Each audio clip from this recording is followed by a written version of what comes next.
मुकेश अंबानी की इनकम का अंदाजा आप ऐसे लगा सकते हैं कि जब तक आप ये वीडियो देखेंगे तब तक मुकेश अंबानी 1,92,00,000 रुपए कमा चुके होंगे। जी हाँ, सिर्फ 10 मिनट में करीब 2 करोड़ रुपए। आजकल हर तरफ मुकेश अंबानी के बेटे की शादी के चर्चे हैं, जिसमें दुनिया भर से मुख्तलिफ सेलिब्रिटीज ने शिरकत की। दुनिया के टॉप परफॉर्मर्स, क्रिकेटर्स और मूवी स्टार्स ने शिरकत करके शादी को 4 चांद लगा दिए। ये तो सब जानते हैं कि ये तमाम स्टार्स फ्री में नहीं बल्कि भारी पैसे लेकर आए हैं। सिर्फ जस्टिन बीबर की ही बात की जाए तो उन्होंने चंद मिनट्स की परफॉर्मेंस के 80 करोड़ इंडियन या 280 करोड़ पाकिस्तानी रुपए लिए हैं। अब यहाँ पर हर एक के जहन में यही सवाल आता है कि मुकेश अंबानी एशिया के सबसे अमीर आदमी तो हैं, लेकिन इन्होंने इतना सारा पैसा कमाया कैसे? 10,370 अरब रुपए। क्या है इनकी कमाई का असल जरिया जो इनको पूरे एशिया का अमीर तरीन इंसान बनाता है? और सबसे बढ़कर, जब एक भाई सोने के पानी से नहा रहा है तो वहीं दूसरे भाई का दिवालिया क्यों निकला हुआ है? आइए देखते हैं मुकेश अंबानी की सक्सेस स्टोरी की कुछ झलकियाँ। ज़ेम टीवी की वीडियोज में एक बार फिर से खुशामदीद। नाजरीन, अगर आप इंडिया में रहते हैं तो चाहते हुए भी कोई ऐसा दिन नहीं गुजार सकते जिसमें आप मुकेश अंबानी को कोई प्रॉफिट ना दें। टेलीकॉम सेक्टर हो, पेट्रोलियम, क्रिकेट या रिटेल सेक्टर, मुकेश अंबानी की रिलायंस इंडस्ट्रीज हर जगह फैली हुई है और आपका दिन में मुकेश अंबानी के किसी न किसी बिजनेस से वास्ता पड़ता ही रहता है। लेकिन इस सब की शुरुआत मुकेश अंबानी ने खुद नहीं बल्कि उनके बाप धीरूभाई अंबानी ने की थी। 1950 में धीरूभाई अंबानी गुजरात से एक अच्छी जॉब के लिए यमन चले गए। उन्होंने 8 सालों तक इंपोर्ट एक्सपोर्ट के एक कारोबार में क्लर्क की नौकरी की और इस कारोबार को करीब से समझने की कोशिश की। 8 सालों के बाद 1958 में वो वापस इंडिया आए और इस बार उनके पास एक बिजनेस आइडिया मौजूद था।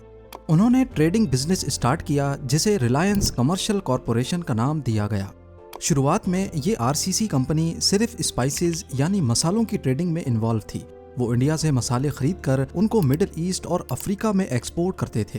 क्योंकि 8 साल तक इंपोर्ट एक्सपोर्ट के काम से वाबस्ता रहने की वजह से धीरूभाई को इस बिजनेस का काफी एक्सपीरियंस था, इसीलिए देखते ही देखते कामयाबी की सीढ़ियां उनके लिए आसान बनती गईं।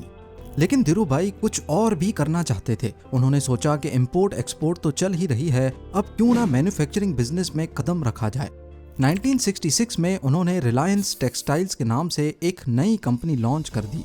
उस वक्त कॉटन पर इंडियन सरकार की तरफ से काफी सख्ती थी, जिसकी वजह से पूरी इंडियन टेक्सटाइल इंडस्ट्री में बहरान रचा हुआ था।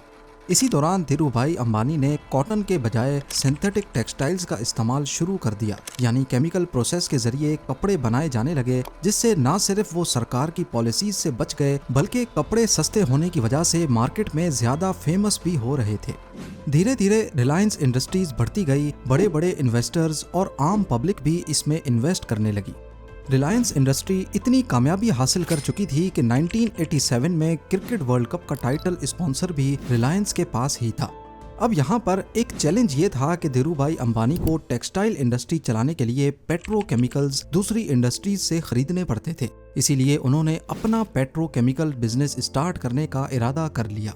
इस तरह रिलायंस पेट्रोलियम इंडस्ट्री में भी उन्होंने कदम जमा लिए।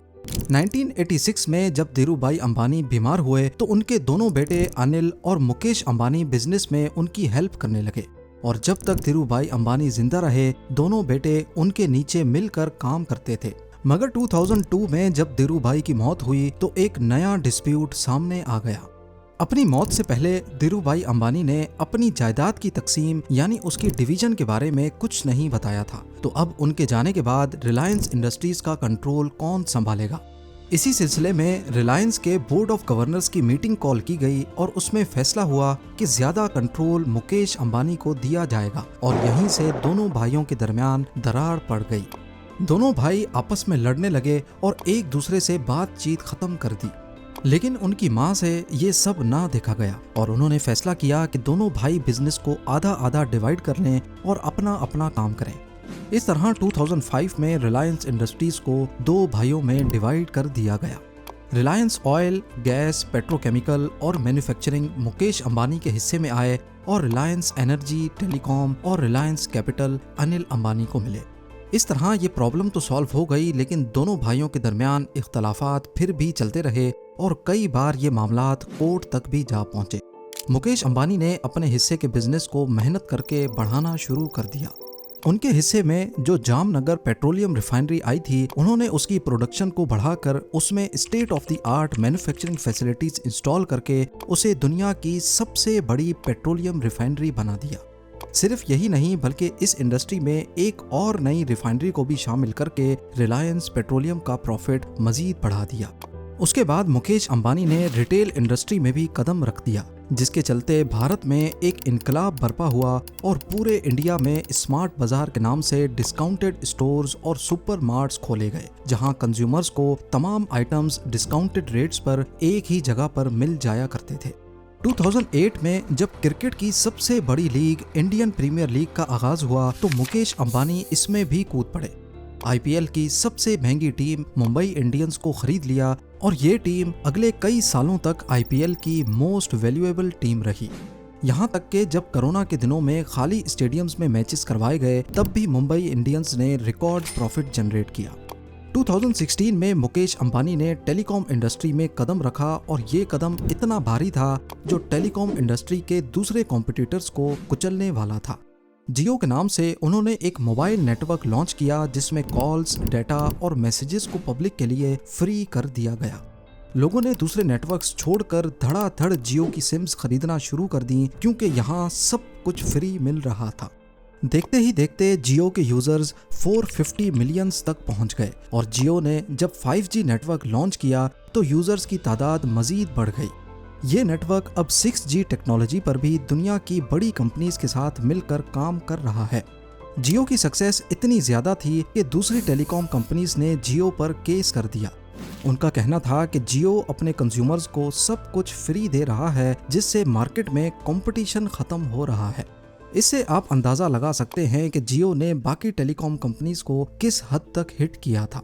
जियो ने बाद में फ्री सर्विसेज खत्म करके बहुत ही कम चार्जेस पर कॉल्स और डाटा प्रोवाइड करना शुरू कर दिया, जिससे दूसरी कंपनीज को भी अपने रेट्स कम करने पड़े और आज इसी वजह से इंडिया में इंटरनेट बंडल्स दुनिया के सस्ते तरीन रेट्स पर मिलते हैं। 2024 में मुकेश अंबानी ने इंडिया की सबसे बड़ी मीडिया कंपनी बनाने का भी ऐलान कर दिया, जिसके लिए उन्होंने अमेरिकन एंटरटेनमेंट जायंट डिज्नी के साथ $8.5 बिलियन का कॉन्ट्रैक्ट भी साइन कर लिया है। और इसी तरह पूरे भारत में हर सेक्टर पर किसी न किसी तरह मुकेश अंबानी जरूर असरअंदाज होते हैं। आज मुकेश अंबानी की नेटवर्थ $122 बिलियन से भी ज्यादा है, जो 34,160 अरब पाकिस्तानी जबकि 10,370 अरब इंडियन रुपीस के बराबर है। इस हिसाब से ये दुनिया के 11वें अमीर तरीन शख्स हैं। अगर इस लिस्ट में से अमेरिकन बिलियनर्स का नाम हटा दिया जाए तो मुकेश अंबानी पूरी दुनिया के दूसरे अमीर तरीन शख्स कहलाए जाएंगे।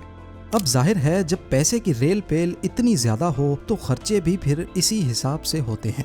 मुंबई में मौजूद मुकेश अंबानी का घर, जिसे एंटिलिया कहा जाता है, बहुत ही फेमस है। ये एक 27 फ्लोर की बिल्डिंग है जो 37,000 स्क्वायर मीटर्स पर मुश्तमिल है। इसके अंदर मंदिर, सैलून्स, स्पा, थिएटर, जिम्स और हेलीपैड वगैरह सब कुछ मौजूद है। इन सब के साथ साथ ये दुनिया की लग्जरी तरीन गाड़ियों का एक शोरूम भी है। हाल ही में आनंद अंबानी की होने वाली शादी तो आपको याद ही है। एक अंदाजे के मुताबिक मुकेश अंबानी ने अपने बेटे आनंद अंबानी की शादी पर 5,000 करोड़ रुपए खर्च किए हैं और ये सिर्फ एक अंदाजा है। 5,000 करोड़ हो या 10,000 करोड़, हकीकत ये है कि जिसके पास 10,370 अरब रुपए की वर्थ हो, उसमें से 50 या 100 अरब निकालना ऐसे ही है जैसे जंगल में से 2-4 दरख्त काट देना। असल फिगर शायद कभी किसी को मालूम ही नहीं पड़ेगी। एक तरफ मुकेश अंबानी के पास तो पैसे की कोई कमी नहीं, लेकिन दूसरी तरफ इनके छोटे भाई अनिल अंबानी हैं, जिनको वालिद की जायदाद का आधा हिस्सा ही मिला, लेकिन आज उनका दिवालिया निकला हुआ है।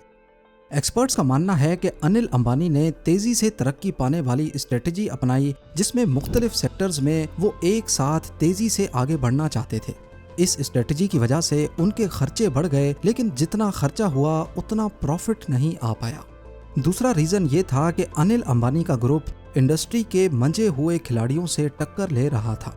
मिसाल के तौर पे रिलायंस कम्युनिकेशंस मार्केट में मौजूद एयरटेल, वोडाफोन और जियो से मुकाबला नहीं कर पाई और फाइनली बैंकरप्ट हो गई। तीसरा ये कि अनिल अंबानी की इन्वेस्टमेंट करने की पसंद और उनकी टाइमिंग हमेशा गलत साबित हुई। और सबसे बढ़कर अनिल अंबानी के ग्रुप ने खुद को डाइवर्स नहीं किया, यानी इस ग्रुप की ज्यादा आमदनी हाई रिस्क वाले सेक्टर से जुड़ी थी, जैसा कि इंफ्रास्ट्रक्चर और टेलीकम्युनिकेशंस। जब बिजनेस मुख्तलिफ सेक्टर्स में फैला होता है तो बुराई आने के वक्त उनके पास किसी न किसी सेक्टर का सहारा मौजूद होता है। इन सब मामलात के साथ साथ अनिल अंबानी मुख्तलिफ लीगल मसलों में भी फंसे रहे। रिलायंस कम्युनिकेशंस ने एरिक्सन कंपनी के कुछ पैसे वापस करने थे और ये मामला मुंबई कोर्ट तक आ पहुंचा। कोर्ट ने अनिल अंबानी को 1 महीने के अंदर एरिक्सन के सारे ड्यूज क्लियर करने का ऑर्डर किया, और अगर ऐसा ना किया गया तो 1 महीने के बाद अनिल अंबानी को अरेस्ट किया जाना था। लेकिन ऐन मौके पर बड़े भाई मुकेश अंबानी ने एंट्री की और पैसे अदा करके अनिल अंबानी की बेल करा दी।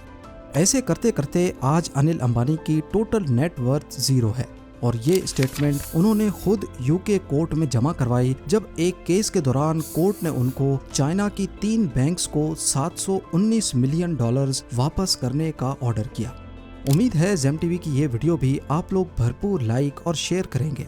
आप लोगों के प्यार भरे कमेंट्स का बेहद शुक्रिया। मिलते हैं अगली शानदार वीडियो में।